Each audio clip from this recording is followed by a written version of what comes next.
En regardant cet univers, on comprend qu'il vient d'une puissance.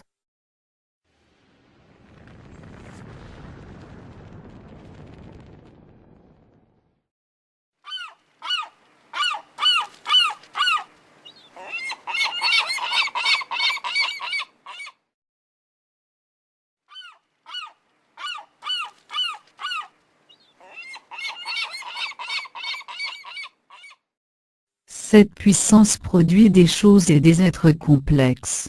Derrière cette puissance, il y a donc une intelligence et une conscience. Nous-mêmes faisons partie de ce monde, alors on cherche à s'imaginer qui se cache derrière. Mais mon imagination ne peut se figurer le constructeur de ce modèle. Je vois une horloge, mais je ne peux percevoir l'horloger. L'esprit humain est incapable de concevoir 4 dimensions. Comment pourrait-il concevoir un Dieu qui aurait des milliers d'années et des milliers de dimensions en un? Pour lui, donc, cette contemplation de la nature est presque un sentiment religieux. Elle inspire vraiment un sentiment, moi je dirais, de transcendance. Moi aussi, je suis ébloui par la beauté, l'harmonie, l'unité de la nature. Et je pense que ce n'est pas l'effet d'un hasard. Moi, je parie comme Pascal sur, je l'appelle pas Dieu, mais sur un principe créateur qui a créé tout ça.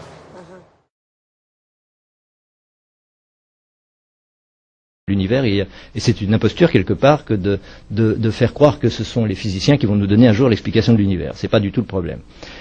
Donc vous me disiez, effectivement, les physiciens ont 3, 4, 10 forces. Ils le savent eux-mêmes, tant qu'ils en auront 3, 4, 10, ça voudra dire qu'ils sont à 3, 4, 10 kilomètres de la vérité.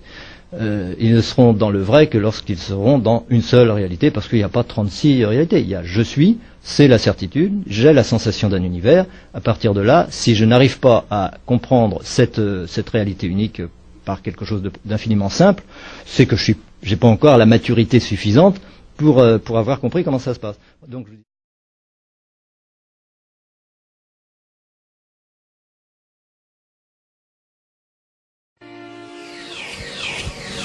Mais qu'est-ce qui nous permet de penser que nous pouvons comprendre la complexité de l'univers, sans parler de la réduire à une seule théorie du tout?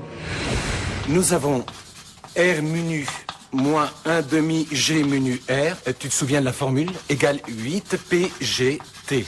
Menu, ça découle d'une variation de l'action Einstein-Hilbert, et on obtient les équations de champ. Et ce terme, tu te souviens bien de son nom? Non.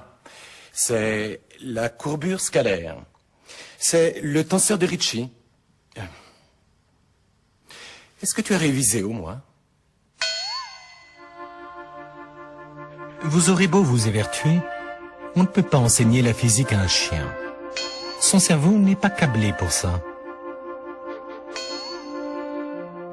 Mais, et nous?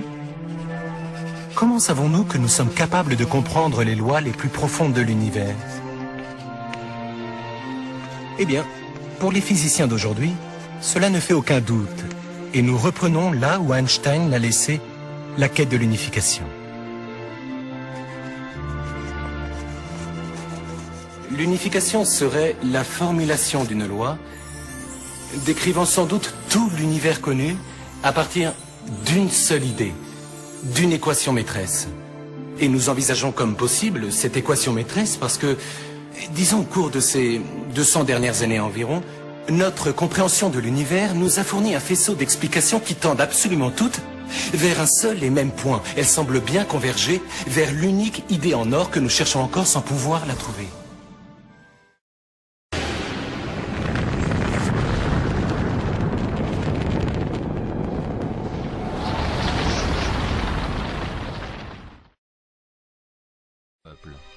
Une proclamation simple mais radicale.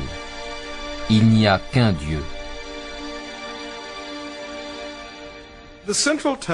La doctrine centrale de l'islam, c'est l'unité indivisible de Dieu.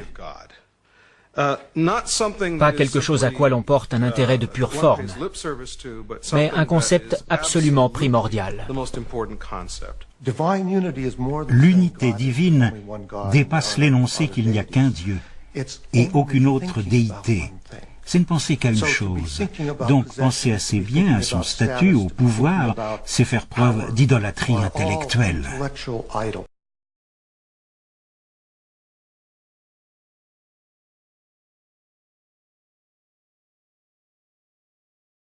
ثم سواك رجلا لكن هو الله ربي ولا أشرك بربي أحدا ولولا إذ دخلت جنتك قلت ما شاء الله لا قوة إلا بالله.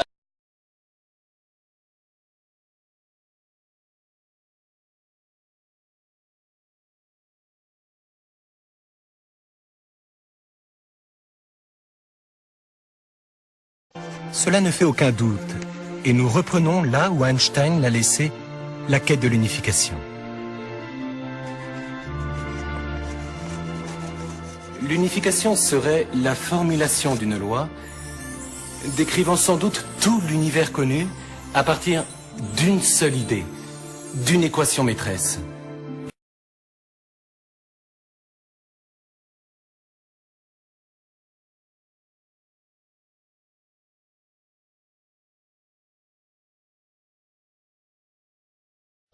Contient les trois catégories du tawhid, il faut faire un rappel qui est plus que nécessaire pour savoir quelles sont en fait ces trois catégories du tawhid.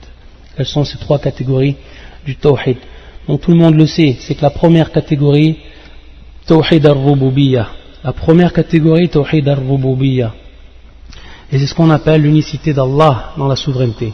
L'unicité d'Allah Azza wa Jal dans la souveraineté. Ça c'est la première catégorie du tawhid. Tawhid al-rububiyya.